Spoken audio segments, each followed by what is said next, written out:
लोकाभिरामं रणरङ्गधीरं राजीवनेत्रं रघुवंशनाथं कारुण्यरूपं करुणाकरं तं श्रीरामचन्द्रं शरणं प्रपद्ये। मनोजवं मारुततुल्यवेगं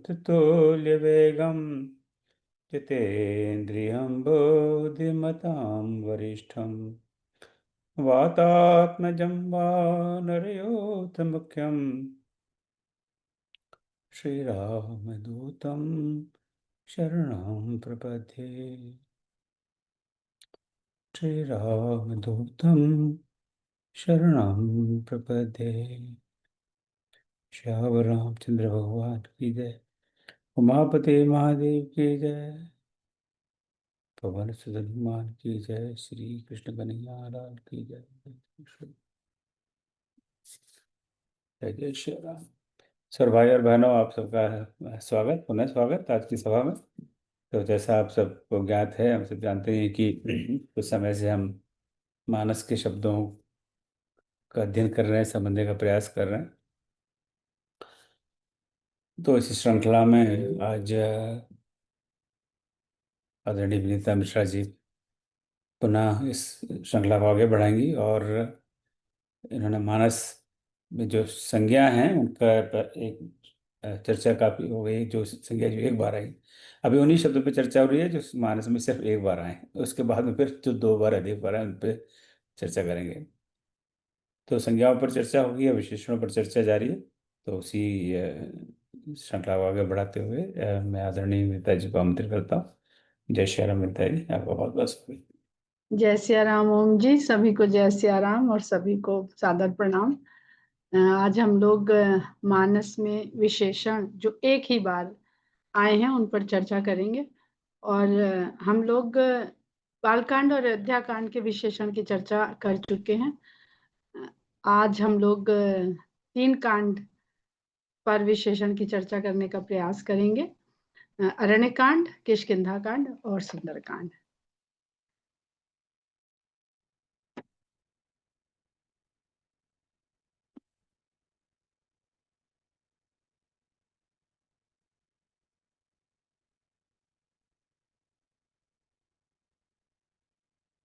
ये दिख रहा है आप लोगों को?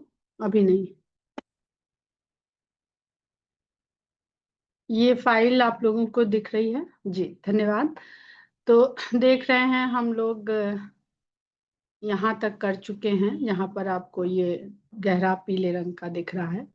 इसके बाद से हम आते हैं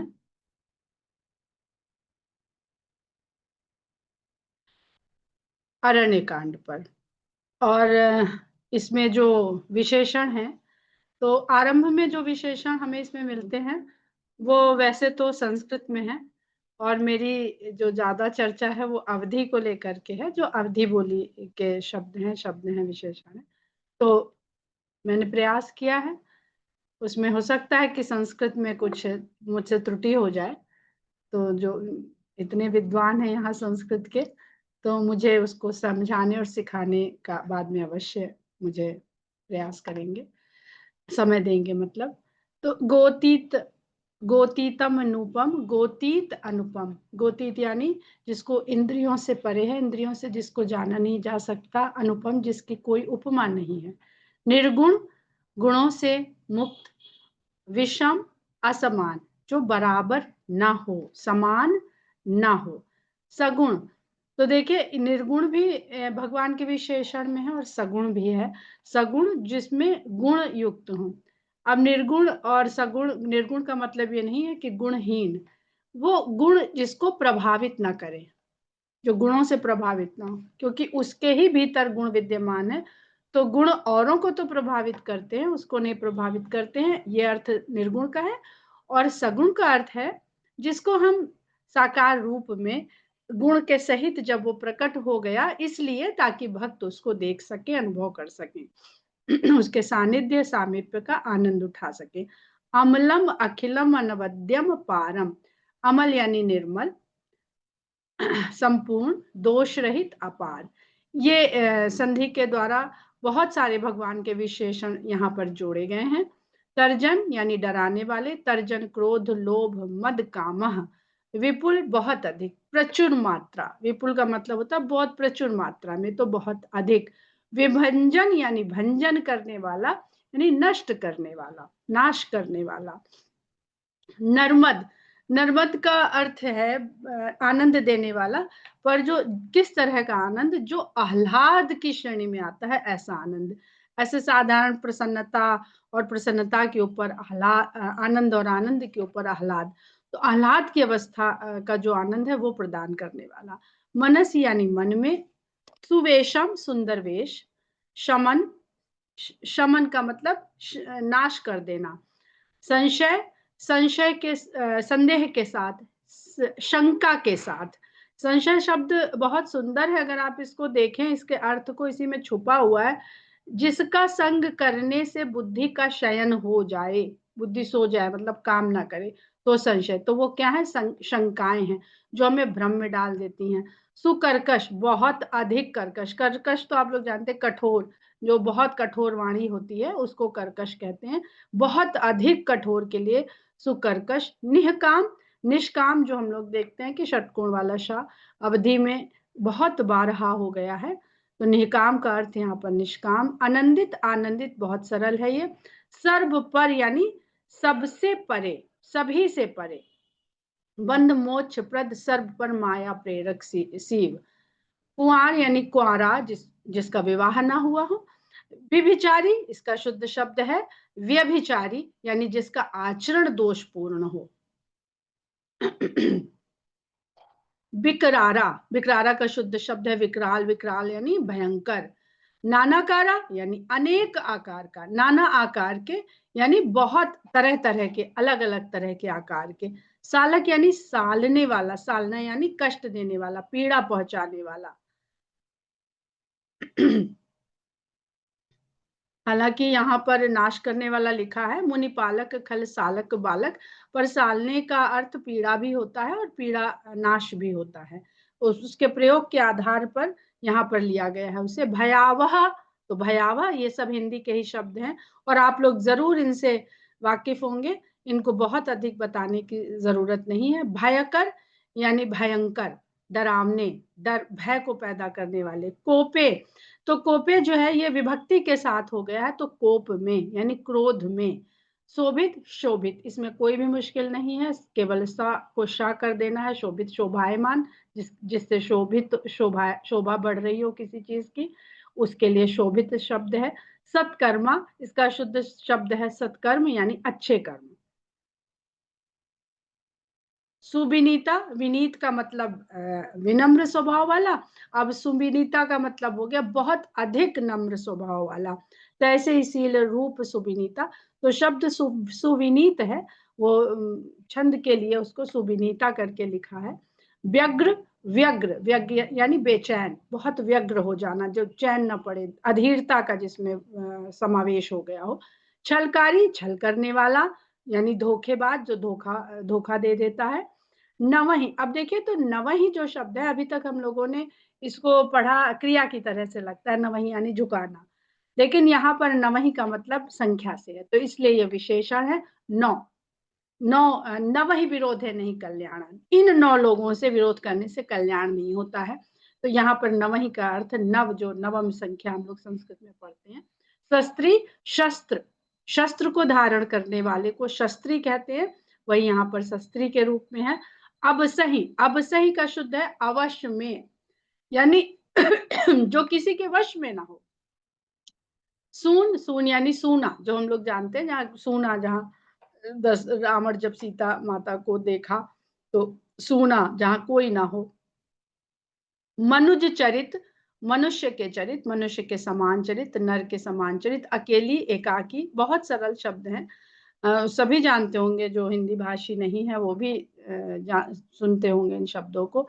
अधमऊ, अधम भी, ये भी विभक्ति के साथ है, अधम भी, अधमऊ, अधम भी यानी नीच भी, ये शब्द हम लोग बहुत बार पढ़ चुके हैं, नीच भी। असम, वही फिर जो समान ना हो, असमान। पूज्य, अब देखिए यहाँ पर पूज्य शब्द जो है, पूज्य विप्रशील गुणहीना, यूं तो ये विशेषण में लिया गया है, लेकिन जब हम इसको इस पंक्ति के साथ अर्धाली के साथ देखते हैं तो ये मुझे क्रिया लग रहा है। विद्वान लोग इसकी विवेचना कर सकते हैं। कहते हैं पूज्य विप्रशील गुणहीना, ऐसे विप्र की पूजिए या ना पूजिए, इस तरह से है। तो यहाँ पर ये क्रिया पूजनीय नहीं है, पूजिए उसके संदर्भ में आया है, तो इसलिए हमने इसको अलग से मार्क करा हुआ है। हो सकता है विशेषण ही हो। जथा लाभ, यथा लाभ यानी जितना लाभ हो उतना। महामंद, बहुत अधिक मंद, और मंद, मंद से यहाँ मतलब बुद्धि की मंदता से ही, या मंद का मतलब धीमा होता है। तो बुद्धि या तो तीव्र होती है या मंद होती है, तो इसलिए महामंद का अर्थ बुद्धि के ही उस रूप में लिया जाता है, अत्यधिक मंद बुद्धि वाला, अत्यधिक मंद बुद्धि वाला। सुसेवित, सुसेवा करने से, अच्छी प्रकार से सेवा करने से। अरुझानी, उलझ गई। धीरन, धीरों के, ये सब विभक्ति के साथ है, धीरों के, जिनके अंदर धैर्य हो, ऐसे लोगों के। माया छन्न, माया से आच्छादित यानी माया से ढका हुआ, माया से लिप्त, माया में, जिसको हम लोग कहते हैं सारा जगत माया में है। जैसे आजकल प्रदूषण हो रहा है तो हम लोग कहते हैं सारा प्रदूषणमय हो गया है, तो ये माया छन्न उसी मायामय के लिए शब्द है। धर्मशीलन, धर्मशीलों, बहुत सरल है, हम सा को शा कर देंगे। धर्मशील, जिनके आचरण में, जिनके स्वभाव में, व्यवहार में धर्म का समावेश हो। दूसरा पहम, दोषों को नष्ट करने वाला।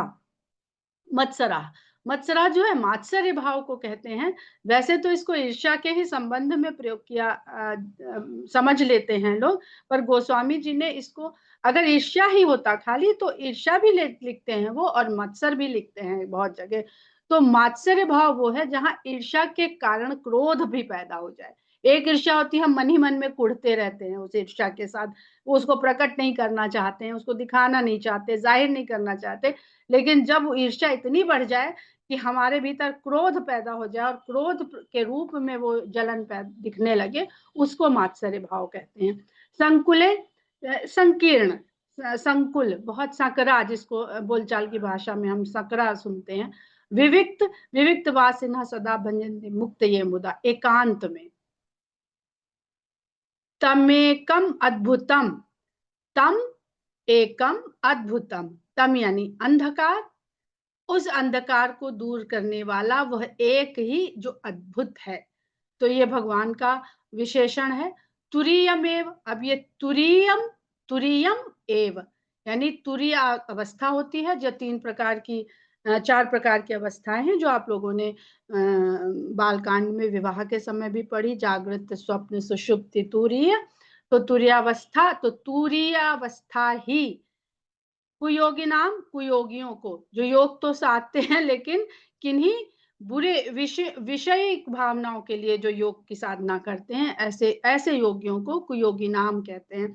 योग का जो उद्देश्य है वो केवल परमात्मा से योग यानी परमात्मा से जुड़ने के लिए जो योग किया जाता है, जो हमारा शरीर स्वस्थ हो जाए, हमारी बीमारी दूर हो जाए, वो योग नहीं है, वो सब कुयोग है, क्योंकि वो हमें विषयों से जोड़ देता है।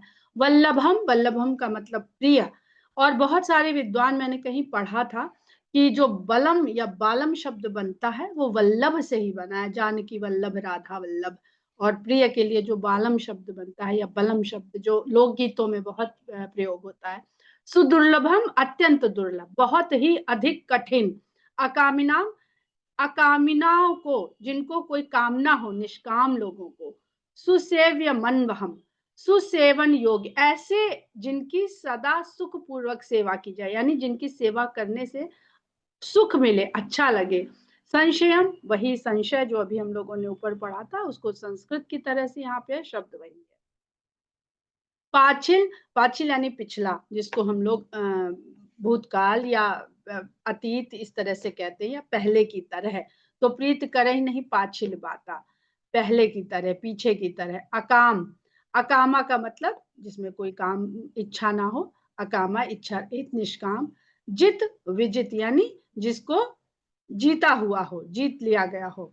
मित भोगी, मित का मतलब होता है थोड़ा, कम, और भोग का मतलब हम सब जानते हैं, तो मित भोगी जिसका अर्थ है कम भोग करने, जैसे मितभाषी बोलते हैं, अल्पभाषी को मितभाषी बोलते हैं, मित व्ययी बोलते हैं, कम खर्च करने वाला, वैसे ही मित भोगी है। सत्यसार, जिसके जीवन का या आचरण का सार सत्य ही हो, सत्यनिष्ठ हो, जो सत्य पे दृढ़ रहता हो। मदहीना, मद यानी मद, घमंड, नशा, दो जो घमंड रूपी नशा है, उससे जो रहित हो। सावधान, मानद, मदहीना, मानद यानी मान देने वाला, द शब्द लगाने से सुखद, सुख देने वाला, मानद मान देने वाला। निकृष्ट इसका शुद्ध शब्द है, निकृष्ट जिसका मतलब होता है बहुत ही नीच, बहुत ही बेकार, निकृष्ट श्रेणी का। कोटि इसका शुद्ध शब्द है कोटि, जिसका अर्थ होता है करोड़।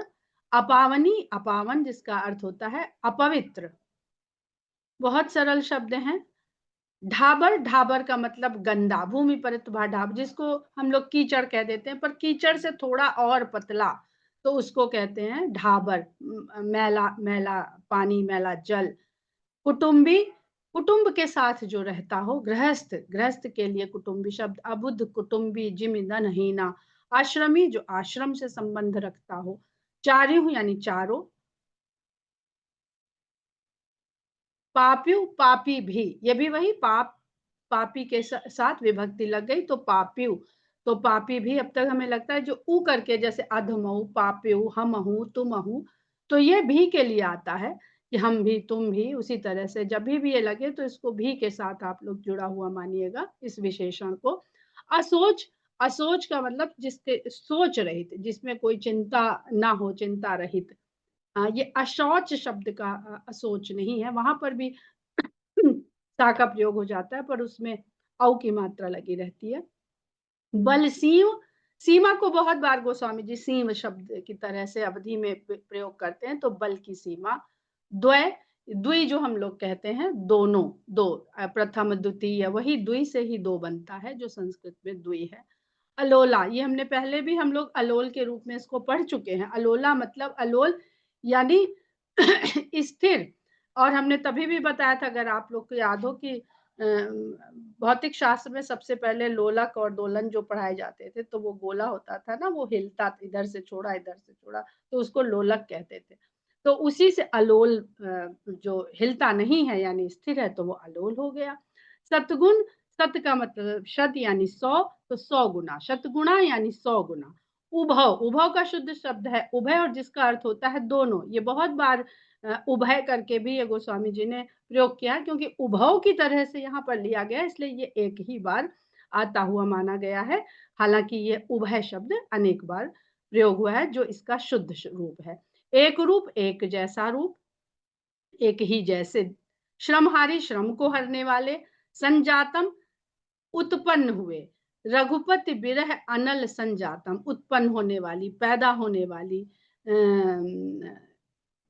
जन्म लेने वाली। आरूढ़, आरूढ़ का मतलब सवार होना। खर आरूढ़ नगन 10 सीसा, सिंहारूढ़, सिंह, रथारूढ़, ये सब बहुत, सिंहासन आरूढ़, ये शब्द आप लोग सुनते होंगे। आरूढ़ का मतलब सवारी। पापक में, पावक में, पावक यानी अग्नि, और मैं यानी अग्नि मैं, तो अग्नि जिसमें अग्नि व्याप्त हो, अग्नि से भरी हुई, अग्नियुक्त। हतभागी, हत माने घट जाना, नुकसान हो जाना, खराब हो जाना, तो हतभागी यानी अभागा या दुर्भाग्य वाला। तपत इसका शुद्ध शब्द है तप्त, जिसका अर्थ है तपता हुआ, बहुत गर्म। इतने ही, अब यही इतने में ही, ये भी बहुत आराम से बोलते हैं अवध क्षेत्र में, तो इतने ही, जान उपरीत रस इतने में, इतने में ही। बहुत सुंदर, बहुत प्यारा शब्द है ये। उजारी, उजाड़ दी, तही अशोक वाटिका उजाड़ी। अब ये भी मुझे क्रिया ही समझ में आई है। अधमारे, अधमरे, ये विशेषण है अधमरे। यहाँ पे मारने का तात्पर्य नहीं आ रहा है, यहाँ पे अधमरे उनकी अवस्था बताई जा रही है, इसलिए ये विशेषण है। दुगुन, दो गुना, डबल जिसको हम लोग कहते हैं, दो गुना, और दून, दोनों ही एक शब्द है, इसका अर्थ भी दुगुना है। शंका, इसका शुद्ध शब्द है शंका, हम सभी लोग इस शब्द से परिचित हैं, शंका में पड़ जाना। मोह मूल, मोह रूपी जड़, अर्थात अगर हम यहाँ पे देखते हैं तो मोह मूल बहुसूल प्रद त्याग उत्तम अभिमान, तो मोह ही जिसका मूल हो। पूछहीन, जिसकी पूछ ना हो, पूछ विहीन, पूछ से रहित। लघु रूप, छोटा रूप, लघु माने छोटा। 49 संख्या है, 49 जिसे कहते हैं, 49, 50। हरुआई शब्द थोड़ा सा अनसुना हुआ लग सकता है, जो सुनने में हरियाला या हरे भरे से बोध कराता है, पर हल्का होना इसका मतलब होता है। हर बहुत ज्यादा बोलते हैं इसको अवध में, हरुख है हल्का, तो ला का रा हो जाता है और फिर वो अपने हिसाब से रूप उसका जिस तरह वाक्य में प्रयोग करना होता है उस तरह से प्रयोग हो सकता है। उजाड़, जाई पुकारे थे सब बन उजाड़, जो बराज उजाड़ रहे हैं, बर्बाद कर रहे हैं, बिगाड़ रहे हैं। और इसके बाद पक्ष जुत, पंखों से, पक्ष यानी पक्ष और युत यानी युक्त यानी पंखों के साथ, पंखों वाले जिनमें पंख हो। पादपधारी, पादप को धारण किए हुए यानी वृक्षों को धारण किए, वृक्षों को लिए हुए। अब यहाँ देखते हैं तो नख आयुध गिरी पादपधारी, पाद उनके जो शस्त्र हैं, अस्त्र हैं, उनका वर्णन हो रहा है, तो नख ही उनके आयुध हैं, आयुध माने हथियार, गिरी पर्वत, चट्टाने, पहाड़ और बड़े बड़े वृक्ष। तो पादप को धारण किया हुआ है उन्होंने आयुध की तरह से। काचा यानी कच्चा, सत्य संकल्प, सत्य पर संकल्प रहने वाला, जो सत्य पर टिका रहे, कभी डिगे नहीं, तो जो अपने संकल्प को कर ले उसमें सत्यवान बना रहे, दृढ़ संकल्पी। आयुहीन, जिसकी आयु समाप्त हो गई हो। पावनकारी, पावन करने वाला, पवित्र करने वाला। पापवंत, पाप करने वाला, बहुत ही सरल शब्द है। नयनानंद, नयनों को आनंद देने वाला, यानी नयन सुख, नेत्रों को जिसको देखने से सुख मिले, अच्छा लगे। पाप प्रिय, जिसको पापों से प्रेम यानी जिसकी पाप कर्मों में रुचि हो, यानी पापी प्रवृत्ति वाला।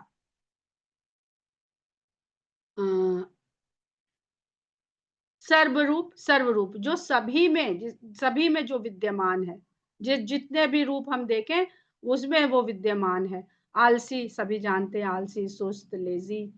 आलसी आलस्य से बना हुआ शब्द है। नेरी, नेरी का मतलब निकट। बहुत सारे विद्वानों का ऐसा भी मानना है कि जो अंग्रेजी का नियर शब्द है, NEAR, वो ये जो संस्कृत या अवधि का जो शब्द है नेरी, उसी से लिया गया है। और इस तरह के ये शब्द बहुत पंजाबी वगैरह में भी बहुत मिलता है सुनने को। बलराशि, बलराशि यानी बल का भंडार, बहुत बलशाली, बहुत ताकतवर जिसको हम कहें। मचलाई, मचल जाना, हट करना, बच्चे की तरह में। सागर सन ठानी मचलाई, तो मचल गया, जैसे बच्चा मचल जाता है खिलौने के लिए, उस प्रकार का मचलना, यानी बच्चे की जैसे हट करना, तो इसे बाल हट भी कहते हैं। मलहर, मल यानी मैल, दोष, विकार, उसको हरने वाला, जो भी दोष रूपी मल है उसको हरने वाले। दमन, दमन है इसका शुद्ध शब्द। दमन का मतलब समाप्त करना, दबा देना, नष्ट करना। फिर कुलीना, कुलीन शुद्ध शब्द है कुलीन, यानी जो बहुत ऊंचे कुल से ताल्लुक रखता हो। अनिर्वाच्य, जिसका वचनों से वर्णन न किया जा सके। पावा अनिर्वाच्य विश्रामा, कहते हैं ना कभी कभी, अरे कुछ बहुत मन शांत हो गया, इतना अच्छा लग रहा, कुछ भी बोलने का मन नहीं कर रहा है, तो वो उस तरह की अवस्था, उस तरह का विश्राम।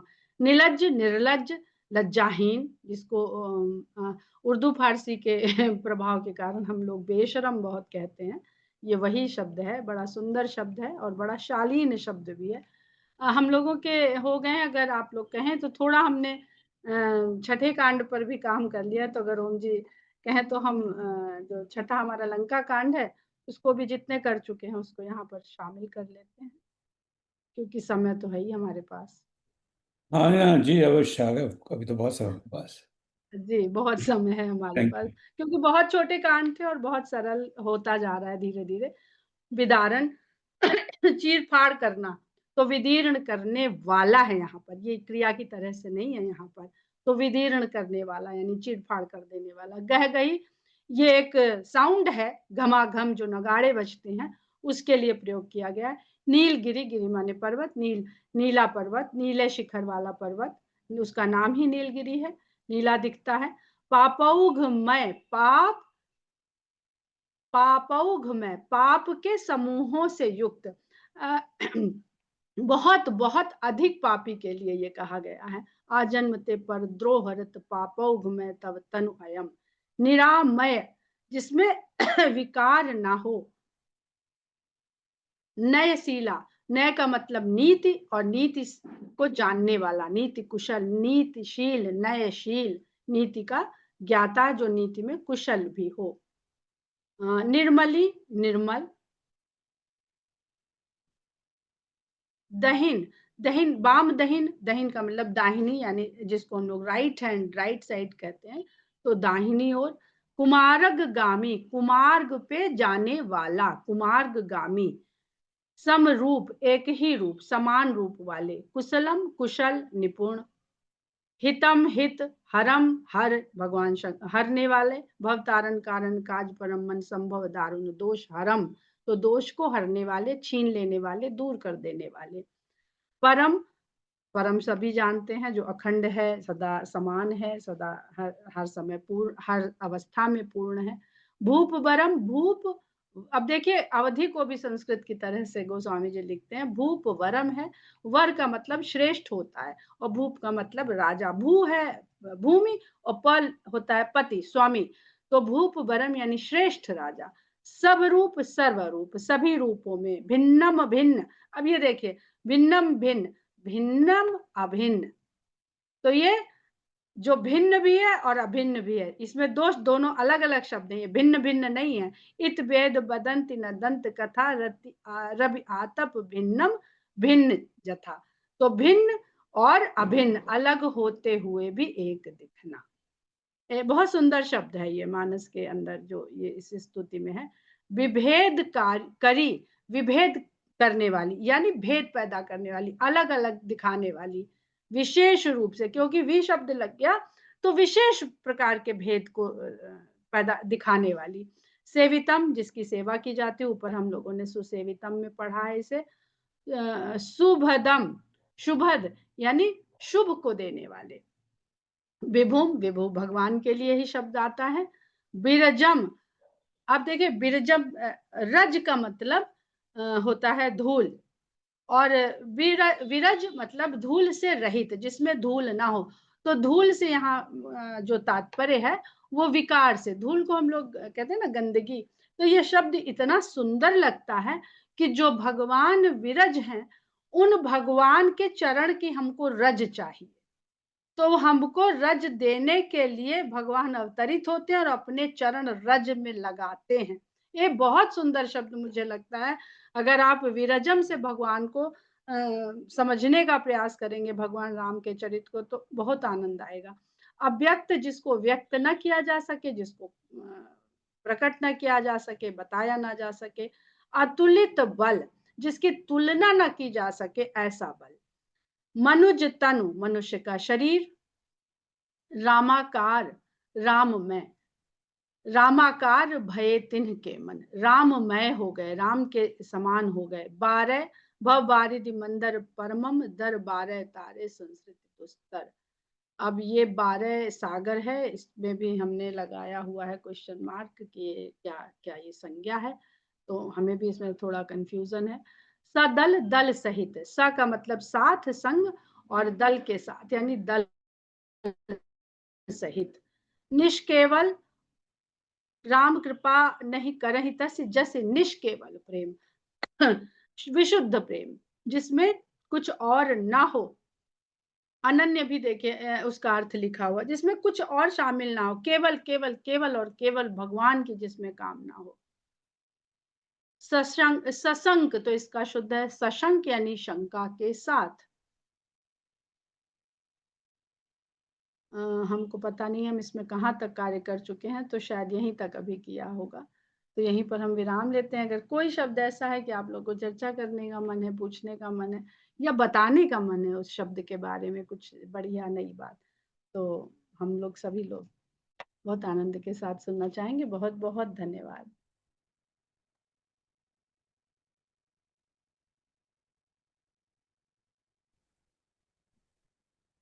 जी जय श्री राम। मैं बताऊं कुछ? जी जी अवश्य। आप इसके लिए ओम जी से बात हाँ कर लीजिए, हाँ मैं अपनी बिल्कुल व्याख्यान मेरा पूरा हुआ। हाँ अवश्य। आपने नहीं नहीं, आपने कहा ना कुछ शंका हो तो आप पूछ सकते हैं, तो इसलिए मैं बोल पड़ा बीच में। हाँ क्षमा जी जी चाहता हूँ। बताइए। नहीं ये नहीं अभी आपने प्लीज। ट्रूथ से आपकी क्रम संख्या 2751 पे मैंने नोट कर लिया। आप देखिए जरा, उसको पलटिएगा। अव्यक्त एक शब्द आया है। निर्गुण क्या है लाइन, बड़ा बताइए दोबारा। हाँ, हम खोल रहे हैं उसे। मैंने लिखा नहीं उसको, एक्चुअली नंबर लिख लिया था मैंने, 2751 पर है। जी, 2751 पर है, 2785 रहा ये।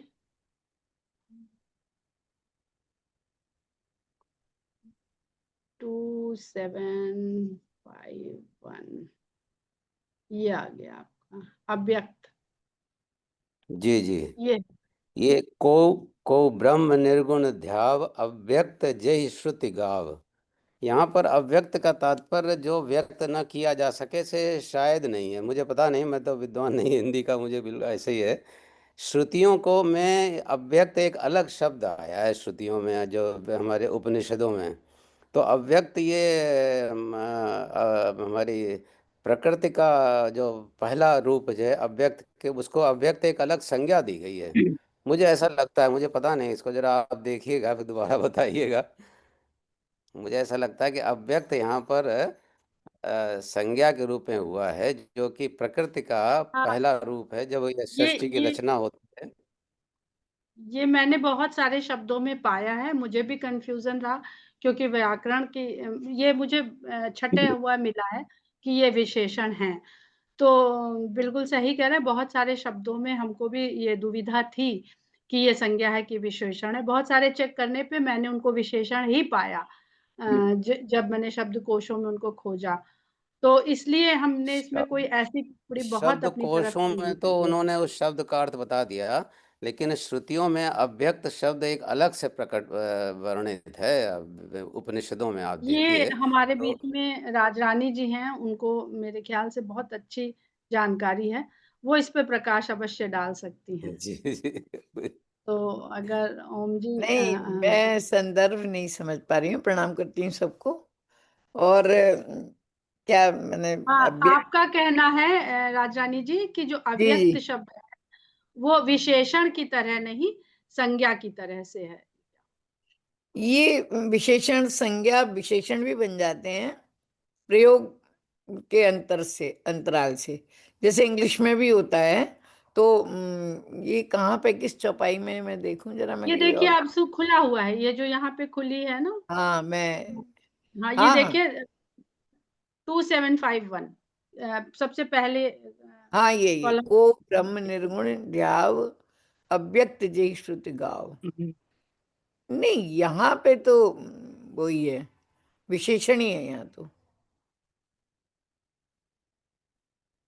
माने जिसको नेति नेति कहते हैं, श्रुति माने वेद, जिसको श्रुतियों नेति। में अव्यक्त शब्द एक अलग आया, प्रकृति का एक रूप है अव्यक्त, जो सबसे पहले नहीं, वो प्रकट होती है अलग तो एक उसका एक शब्द के हम्म प्रयोग धर्मिता से अनेक अर्थ होते हैं। हम्म। यहाँ पर ये जो विनीता जी ने, आदरणीय विनीता जी ने बताया, ये जो पंक्ति में देख रही है, अव्यक्त जय श्रुति गाव, माने वो साफ कह रहे हैं कि माने वो ब्रह्म निर्गुण, उनके हम ध्यान करते हैं, जिसको कि श्रुतियां नेति नेति कहती हैं, अव्यक्त बताती हैं।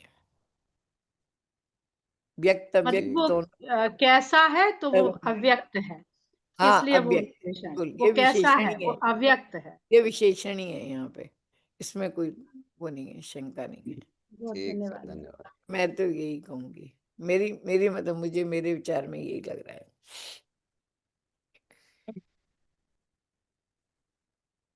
और किसी की कोई टिप्पणी? Thank you. अभी 9:36 है। नहीं नहीं, उसकी कोई बात। स्टॉप शेयर इस शब्द पर किसी का नहीं। थैंक यू अग्निहोत्री साहब, आपने यह बहुत अच्छा प्रश्न पूछा। और धन्यवाद राजरानी दीदी, आपने इस पर प्रकाश डाला। किसी और का कोई इस पर इस शब्द विचार है? अव्यक्त, अव्यक्त कोई विचार हो उसे अव्यक्त करें। तो तो अब मुझे एक एक मिनट का आप समय दें। तो अव्यक्त शब्द का दो बार मानस में प्रयोग है। एक तो अभी जैसे विंध्या जी ने बताया, आदरणीय विंध्या जी, जो लंका कांड में है। तो वहाँ अगर हम पढ़ते हैं तो वो चौपाई की छंद है। अब ये कौन सा छंद है मुझे बताइए। चौपाई तो नहीं है ये। कोई ब्रह्म निर्गुण ध्याव अव्यक्त जय श्रुति का, मैं भाव कौशल भूप श्री राम सगुन स्वरूप। तो ये इंद्र भगवान की स्तुति कर रहे हैं श्री राम जी की। और गीता प्रेस की जो टीका है उसमें इसका अर्थ दिया है, अव्यक्त का अर्थ निराकार, जो गीता प्रेस की टीका है। तो ये एक पहले मैं गीता प्रेस की बात करता हूँ, फिर मैं और दूसरे दो और अलग बात करता हूँ। तो जो जो जो आप जो उनका रूप है वो निराकार है, इसलिए वो अव्यक्त है। ये इसका संदर्भ ये गीता प्रेस से मैं समझ रहा हूँ। और दूसरा है, इसका प्रयोग है उत्तरकांड में दोहा 13 के शत्रुवी पंक्ति में। तो इसको हम देख लेते हैं कि वहाँ इसका क्या अर्थ है। तो यहाँ पर ढेर सारे छंद हैं, वहाँ भी स्तुति है। और वहाँ पर 1 2 3 4 5 और फिर ये अव्यक्त मूल मनाद तरु त्वच चार निगमा गम भने। ये है दोहा उत्तराखंड में, दोहा 12 और 13 के बीच में, 13 से थोड़ा सा ऊपर। तो वहाँ अव्यक्त मूल मनादि। सो यहाँ पर अव्यक्त का अर्थ है मूल प्रकृति। उनका उनकी जो क्या मूल प्रकृति है, वही शायद अग्नोत्री जी आप इस तरफ इशारा कर रहे थे। उनकी जो एक मूल जो प्रकृति क्या है, वो अव्यक्त मूल मनादि। तो उसका दूसरा संदर्भ जैसे उत्तरकांड में वो गीता प्रेस में भी उसका अर्थ ये दिया है, अव्यक्त मूल मनादि तत्वच चार निगमागम बने। तो निगमागम तो वेद शास्त्रों ने कहा है बने, जिसका मूल अव्यक्त प्रकृति है। सो ये दो संदर्भ हैं कम से कम इस मानस संदर्भ अव्यक्त के, और मैं नहीं समझता कोई और संदर्भ है। तो ये इसको अवधि कर लीजिए या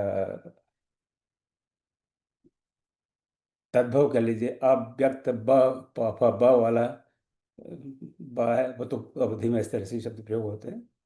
पर संस्कृत में तत्सम तो अव्यक्त है। तो वो मूल जो अव्यक्त मूल मना दे, वहाँ उस संदर्भ में इसका अर्थ मैं समझता हूँ कि एक मूल प्रकृति है। What is is true nature of Shri Ram भगवान जी का। और दूसरा तो आपने बताया था। तो ये this is copy paste from Gita Press में, मेरा इसमें कुछ नहीं। और अगर आप कुछ और कोई प्रश्न हो अ, तो अच्छा प्रश्न करेंगे तो हमें पढ़ने का अवसर मिल गया, फटाफट पढ़ लिया इधर उधर। और जो मुझे मानस में अव्यक्त दिखाई दिया वो मैंने आपके सामने व्यक्त कर दिया।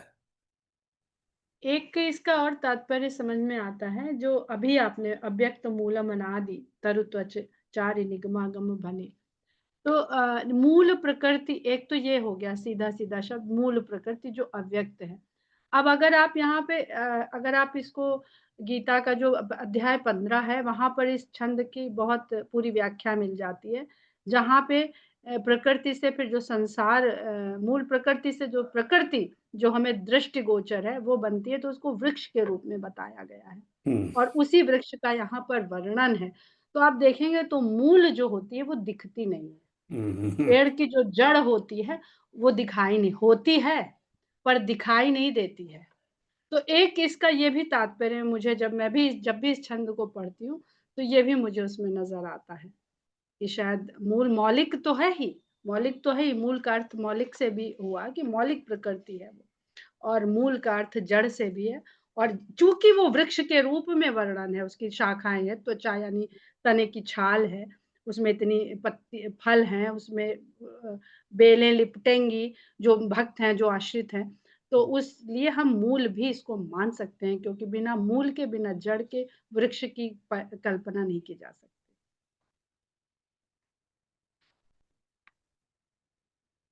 बहुत सुंदर। और कोई प्रश्न? चलिए इस तरह की चर्चा जारी रहनी चाहिए, क्योंकि हमें इससे पढ़ने का अवसर मिलता है, सीखने का अवसर मिलता है, जानने का अवसर मिलता है। सब बहुत बहुत धन्यवाद विनीता जी आज की चर्चा के लिए। और अब मेरे ख्याल से अम, लंका कांड के कुछ विशेषण शेष रह गए और उत्तरकांड के। एक तो सेशन में विशेषण पूरे हो जाएंगे अब। अच्छा विशेष हो जाएंगे तो वो जब भी लेट मी सी कब है, आई थिंक अब तो ये 27 दिसंबर को है मेरे कैलेंडर के हिसाब से। आप मेरा कैलेंडर कोई बहुत रिलायबल नहीं है, तो अब आपसे इस बात को लेकर अगले 6 सप्ताह बाद मिलेंगे। वैसे तो सप्ताह में 2 बार मिलते हैं। और अगले 2 सप्ताह जो मानस के दोहे पर श्रृंखला हम सबने आरंभ की थी, तो मानस के दोहों पर अगले 2 सप्ताह चर्चा करेंगे, 22 तारीख को और 30 तारीख को। 30 तारीख को 1 दिसंबर को गीता जयंती है, तो 30 नवंबर को रविवार को हम लोग यहाँ गीता पारण करेंगे। आप में से कई लोगों ने अपने नाम दिए हुए हैं, तो उनको उनके साथ कल हमने मीटिंग आयोजित की है। उसकी सूचना मैं अभी अभी 5 मिनट पहले भेज चुका हूँ। और फिर आगे के कार्यक्रम राम यदि चाह तो चलते रहेंगे। सब बहुत बहुत धन्यवाद आप सबका, श्रोताओं का, वक्ता का भाई। आपका कोई मेरे लिए कोई प्रश्न हो इस कार्यक्रम को लेकर, रामायण जो क्लास चल रही है उसको लेकर, आगामी रामायण अधिवेशन को लेकर, या कोई और,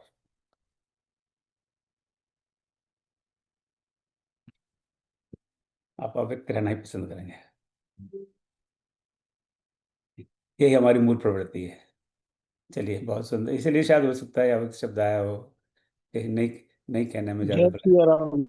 जय श्री राम नवीन जी। तो आप कुछ व्यक्त, हमने वो आप अपनी आप बाल हमेशा मानस, अव्यक्त, अदृश्य रह के व्यक्त व्यक्त करते हैं अपने आप को। चलिए वो क्या दर्शक। होता है कि मैंने आपको बताया था कि रात को बहुत हमको थक जाते हैं तो रात को सोने जैसा हो जाता है, तो लेटे लेटे हाँ, फिर वो दृश्य नहीं डालना पसंद करते हैं, तो अच्छा लेटे हुए होते ठीक। हैं ना, इसलिए बताइए जितना बताइए जितना आप। सुन पाते हैं, नहीं सुन पाते हैं फिर सो जाते हैं, ऐसा हो जी। जाता है। तो हाँ अभी मेरा निवेदन ये था कि हमने वो बाल मानस रसामृत तैयार हो गई है, वो मैं आपको सॉफ्ट कॉपी भेज रहा हूँ, और जी। उसमें 30 चौपाई और 10 दोहे आदरणीय द्विवेदी जी के साथ में उनके मार्गदर्शन के अंदर सिलेक्ट किए है और उनको तैयार कर दिया है, तो वो मैं वेरी आपको भेज नाइस। रहा हूँ। चलिए बहुत बहुत तो बधाई आप। है ना, और ये कहाँ आप इसमें काम में ले सकेंगे वो आप देख लीजिए, क्योंकि बाल गीता तो आपको भेजी हुई है ऑलरेडी मैंने, और ठीक बड़ौदा में जिनका वो भाई साहब का एड्रेस देंगे तो उनको मैं हार्ड कॉपी भी भिजवा दूंगा। ठीक है, थैंक यू सो मच, बहुत बहुत ऐसा, बधाई। ये नई नई नई किताबें दोनों ये वीकेंड में हो जाएगी। आज शनिवार है तो अगले शनिवार तक प्रिंट होके आ जाएंगी बाहर। तो हम 25 तारीख को जा रहे हैं हरिद्वार, उसके पहले आपको मैं डिस्पैच करना चाहता हूँ, तो बड़ौदा का एड्रेस भेज देंगे तो हम उनको भेज देंगे, और सॉफ्ट कॉपी आप मैं उनसे आपको अभी भेज रहा आप उनसे उनको, आपके पास है उनका नंबर, वही मैसेज भेज के मंगवा लीजिए उनसे एड्रेस। और हूँ। अच्छा एड्रेस, ठीक है, चलिए बहुत बहुत धन्यवाद। ठीक आज है, आज ठीक का है। समापन करते हैं। जय श्री राम। ओम सर्वेषां स्वस्तिर्भवतु, सर्वेषां शान्तिर्भवतु, सर्वेषां पूर्णं भवतु, सर्वेषां मङ्गलं भवतु। ओम सर्वे भवन्तु सुखिनः, सर्वे सन्तु निरामयाः, सर्वे भद्राणि पश्यन्तु, मा कश्चित् दुःखभाग् भवेत्। ओम असतो मा सद्गमय, तमसो मा ज्योतिर्गमय, मृत्योर्मामृतं गमय। ओम शांति शांति शांति। जय श्री राम।